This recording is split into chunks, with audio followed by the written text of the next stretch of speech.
जय श्री राधे। पूज्य श्री सद्गुरुदेव भगवान के चरणों में प्रणाम। पूज्य श्री उषा बहन जी का जीवन चरित्र। आइए आज उनके विवाह के लिए प्रस्ताव, उनकी बीमारी तथा अद्भुत अनुभूति के बारे में सुनते हैं। प्रेम का परिष्कृत स्वरूप ब्रज बीथियों में, यहाँ के हाट बाट तथा पनघट पर बिखरा पड़ा है। उसका उच्च आदर्श है ब्रज की यह आभीरी का वृंद, इनके प्रेमास्पद श्याम सुंदर, किशोरी श्री राधा तथा गोपांगनाओं का नित्य तथा शाश्वत संबंध बना है। वे श्री कृष्ण के अतिरिक्त किसी अन्य पुरुष को न जानती हैं और न जानने की कामना ही करती हैं। अपने जन्म जन्म के प्रियतम की चरण रज से इन बालाओं का मन बंधा है। श्याम सुंदर के चरणों की प्रीति में जिनका मन पगा है, चित्त अटका है, उन्हें श्याम सुंदर के अतिरिक्त कुछ रुचिकर ही कैसे हो सकता है। पूजनिया उषा जी की जीवन धारा का नैसर्गिक प्रवाह श्यामा श्याम के प्रेम रस से ओतप्रोत रहा। फिर उन्हीं की शरणागति के अतिरिक्त सोचना कैसा। हमारी चरित्र नायक की आयु लगभग 15-16 वर्ष की हो चुकी थी। बाल्यावस्था का भोलापन पौगंड अवस्था के कौतूहल पूर्ण प्रश्नों के समाधान चाहता कैशोर्य की सजगता में प्रविष्ट हो चुका था। इसके साथ साथ जीवन की धारा किन्हीं नील सिंधु का प्रबल आश्रय पा स्थिर हो गई थी। जीवन की धारा का क्रम निश्चित हो चुका था। वे श्री कृष्ण की थी। श्री कृष्ण से ही उनका चिर परिचय था। उन्हीं के लिए जीना चाहती थी। श्री कृष्ण के अतिरिक्त किसी के प्रति न तो उनकी कहीं आसक्ति ही थी और न कहीं मन का द्रवण। उस अतुल माधुर्य को पा करुणावश उसी का उन्होंने आजीवन वितरण किया। विवाह के विषय में कई बार बात चलने लगी। बहुत से लोगों से संपर्क होने के नाते रिश्तों के सुझाव आने लगे। पिताजी से अनेक लोग इस विषय में परामर्श करने लगे।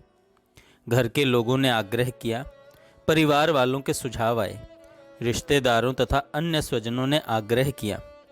नाना जी ने तो यहाँ तक कहा कि इसके विवाह का पूरा खर्चा मैं देने को तैयार हूँ।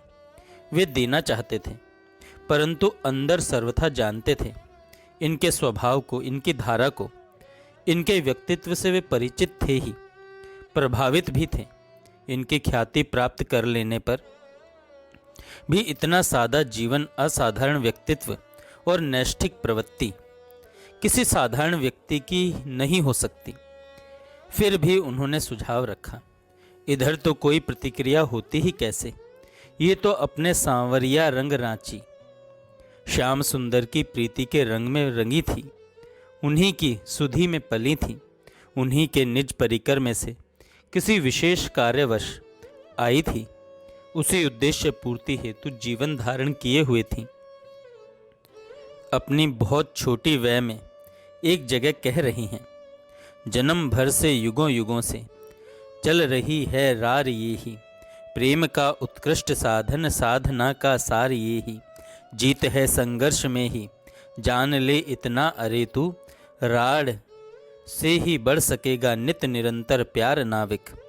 जन्म जन्मांतर और युगों युगों के प्यार से सिक्त सिंचित उसी के बल भरोसे निश्चिंत रहीं। सगे संबंधियों में भी बात चली।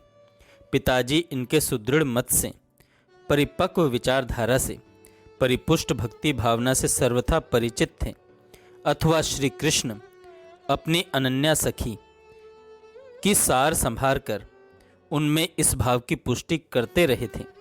पिताजी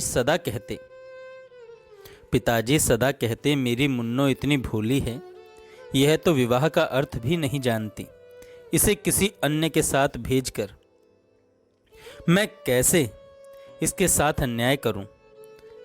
और हाँ, यदि यह चाहेगी तो मैं रोकूंगा नहीं।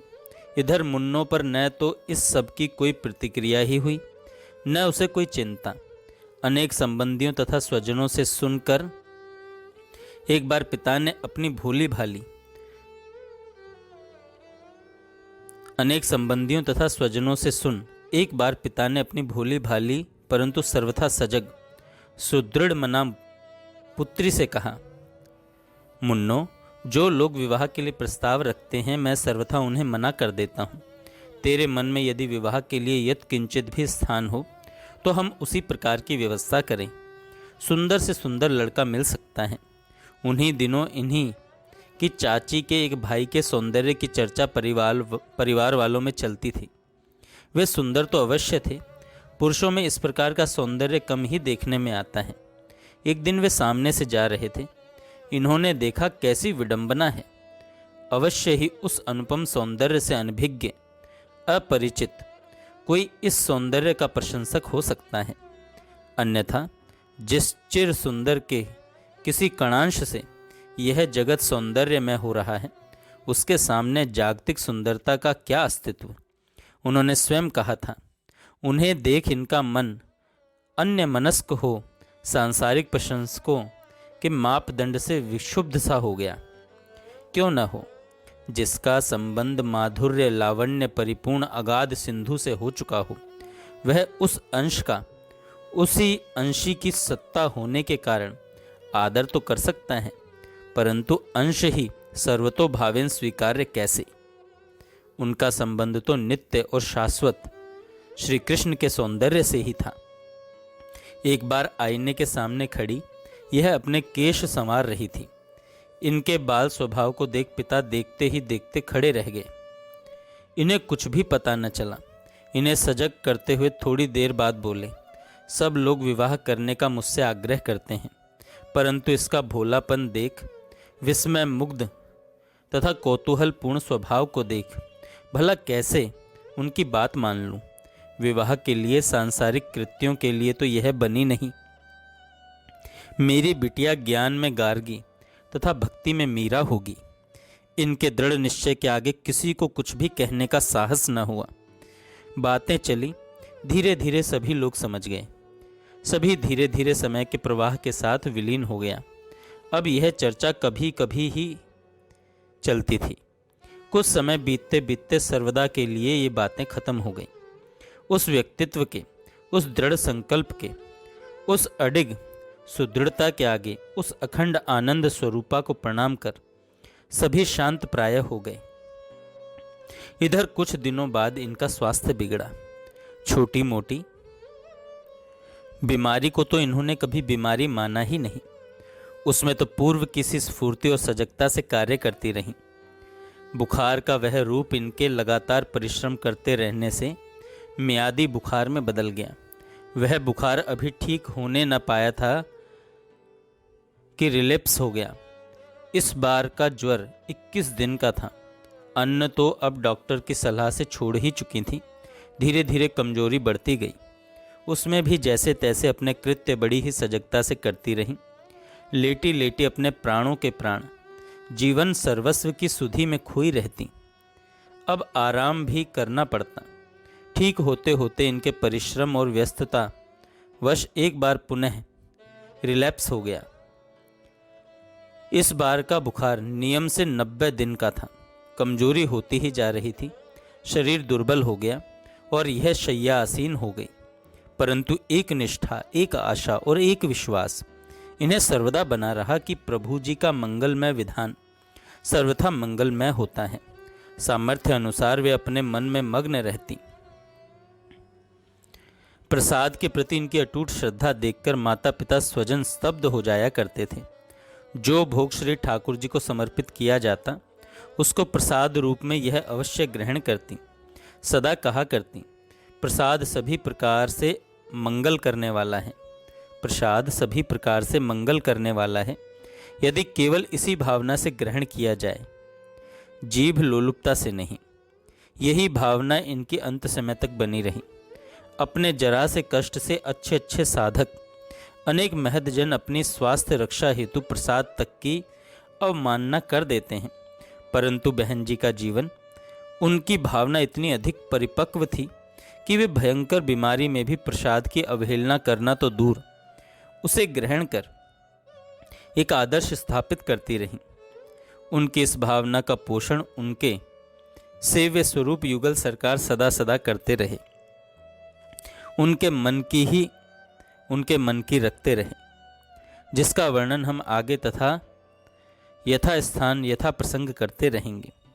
हाँ, तो इस बार पुनः रिलैप्स हो गया। अब तो धैर्य की सीमा कहाँ रहती, कष्ट की सीमा न रही, दुर्बलता बढ़ती चली गई।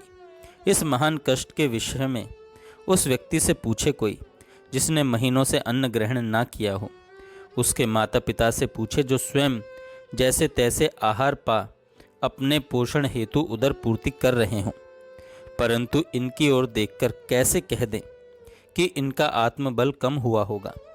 वे कृश होती गईं शरीर से, परंतु उनका मुख दीप्तिमान होता रहा। शरीर में अशक्तता अवश्य आई, परंतु मुख छवि और सप्रभ हो गई। श्याम सुंदर के प्रेम में पगा इनका हृदय मग्न रहा। देहि दिनहु दिन दूबरी हुई, घटहि तेज बल मुख छवि सोई।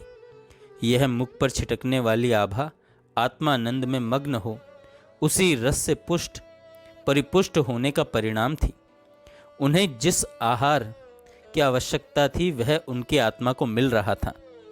जिस मधुर पेय की आवश्यकता थी वह श्याम सुंदर की नयन प्यालियों से, उनकी मुस्कान मधुरिमा से निश्रित था। उनकी मुख छवि का पान कर वे उसे प्राप्त कर रही थीं। अतः देह कृश होने पर भी आत्मबल सशक्त और पुष्ट होकर उनकी रसमग्नता की बात कहता रहा। हाँ, तो ये पुनः बीमार हो गई। हिलना डुलना भी कठिन हो गया। शरीर की एक एक अस्थि गिन लो, धमनियों में प्रवाहित रक्त की गति देख लो। चाह कर भी अपना हाथ हिला न सकती थी। करवट लेने के लिए भी किसी की सहायता की आवश्यकता होती थी। माता और पिता अपने मतानुसार सदा भगवत विश्वास की बात कहा करते और यह चुपचाप एक ही वृत्ति में तन्मय, एक ही स्थिति में मग्न हुई लेटी रहती। वे सदा कहा करती, यह बीमारी, यह कष्ट मेरे जीवन की एक प्रगाढ़ स्मृति और आध्यात्मिक उन्नति लेकर आए हैं। यह काल सर्वथा मेरे जीवन का स्वर्णिम काल था, मेरे जीवन की अनुभूति थी, मेरे जीवन का आश्रय बना, एक संबल बना, एक उस ठहराव में, उस स्थिति में ले गया जिसने मुझे संपूर्ण जीवन बिताने के लिए संपुष्ट आहार दे दिया। समय परिवर्तनशील है। संसार में सुख और दुख परिधि के छोर के समान चलते रहते हैं। इतनी लंबी बीमारी में इस 6 महीने के ज्वर के कारण शरीर दुर्बल अवश्य हुआ, परंतु जिस आत्म सुख की प्राप्ति हुई वह अवर्णनीय ही है। धीरे धीरे वे स्वस्थ होने लगी।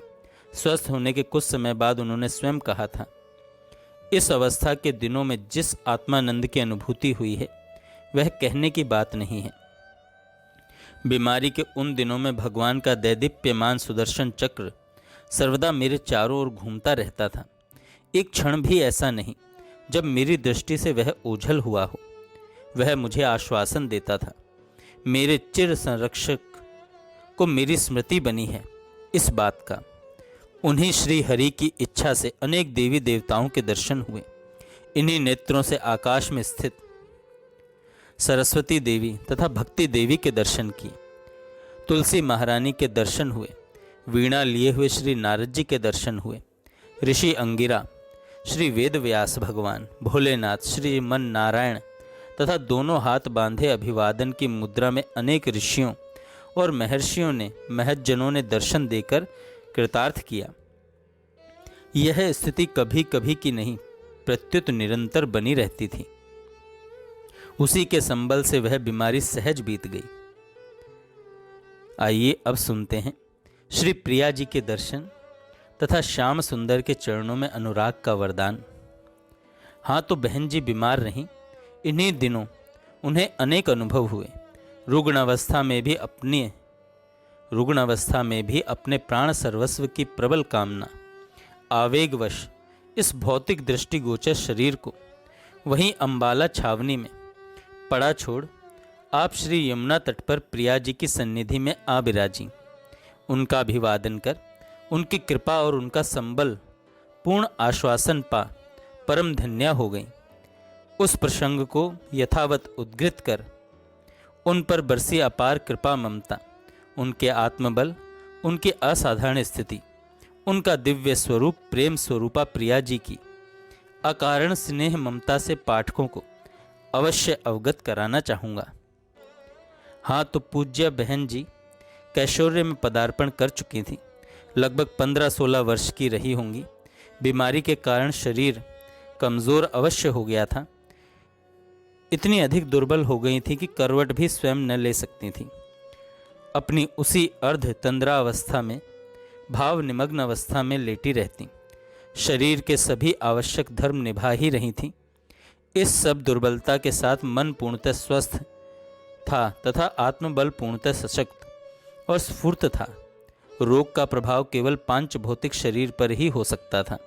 मन का संबंध जिस मधुर लीला आनंद पेय से था, वह उन्हें सहज, अनायास और स्वाभाविक रूप से प्राप्त हो रहा था। उन्हीं दिनों इन्होंने देखा, इनका यह रुग्ण तन तो वहीं अंबाला में पड़ा रहा और यह अपने दिव्य स्वरूप से नित्य सिद्ध देह से श्री कालिंदी तटवर्ती वर्तमान गोविंद घाट पर एक सघन तथा विशाल वृक्ष के नीचे चली आई। श्री ठाकुर जी को संबोधन कर वे स्वयं लिख रही हैं। मुझे आज भी प्रत्यक्ष की भांति स्मरण है वह दृश्य। उनका हास भरा चंद्रानन युगल विशाल नैनों से झरती हुई ममता, करुणा और अपनत्व की शत शत रश्मियाँ। हाँ, यह शरीर तो यहीं पड़ा था रोगी और कृश, पर जाने किस प्रबल प्रेरणा से सूक्ष्म शरीर से वहां पहुंच गई थी। स्वामिनी शायद भूल गई हैं वह दिन। तुम जरा उन्हें शीघ्र ही एक बार स्मरण करा दो, अपने वचन की लाज बचा लो। कुछ ही पलों में किशोरी श्री राधा की पालकी वहीं पास आकर उतरी। उस पालकी को कौन लाया, यह सब यह देख न सकी। स्वामिनी श्री श्री राधा जी उस पालकी से बाहर आईं और आकर इन्हें अपने हृदय से लगा लिया। वह संस्पर्श, वह दिव्य प्रेमोन्माद, वह अगाध रस प्रवाह, वह माधुर्य की अजस्त्र धारा, ओह, सभी ने एक साथ रस माधुरी में सराबोर कर दिया। इन्हें सजग करती हुई प्रिया जी ने पूछा, अब क्या चाहती हो? चाहने को अब और शेष क्या रह गया था? वह उस अखंड रस धारा के अजस्त्र स्रोत में श्याम सुंदर में अनुरक्ति की रसीली याचना कर मौन हो गई। प्रिया जी ने इनके शीश के पृष्ठ भाग पर लाड प्यार से अपने कर कमल द्वारा रस उड़ेलते हुए कहा, अच्छा, होगी होगी, बस फिर क्या था। वह रसीला उन्माद छा गया। पुलक और आनंद अश्रुओं की झड़ी लग गई। वे तन्मय हो गई। प्रिया जी के लाड प्यार भरे उसी आश्वासन को स्मरण करके प्रायः गदगद हो उठती, उनके वर्ण तथा कांति का वर्णन करती प्रफुल्लित हो उठती। उनका सिंदूरी लहंगा, हल्की आसमानी ओढ़नी, गुलाबी कंचुकी, जिसकी बाहों पर जरी का काम है, उसे स्मरण कर विशेष भाव में निमग्न हो जाती। अब क्रमशः स्वास्थ्य सुधरने लगा। बीमारी शनै शनै दूर होती चली गई। अनुभूति में एक नए आश्वासन ने कुछ जादू सा कर दिया। एक नया उत्साह स्फूर्त होने लगा। बहन जी पूर्णतः स्वस्थ हो चुकी थी। आहार भी ठीक से करने लगी थी। शीघ्र स्वस्थ हो गई। मंदिर में आना जाना सहज हो गया। इधर सनातन धर्म सभा वालों को एक कन्या विद्यालय खोलने की आवश्यकता थी। बहन जी पर उन्हें विश्वास था। इनसे आग्रह किया तथा यह मान गई। जय श्री राधे। आगे हम कल सुनेंगे। जय श्री राधे। पूज्य श्री सद्गुरुदेव भगवान के चरणों में प्रणाम। पूज्य श्री उषा बहन जी का जीवन चरित्र। आइए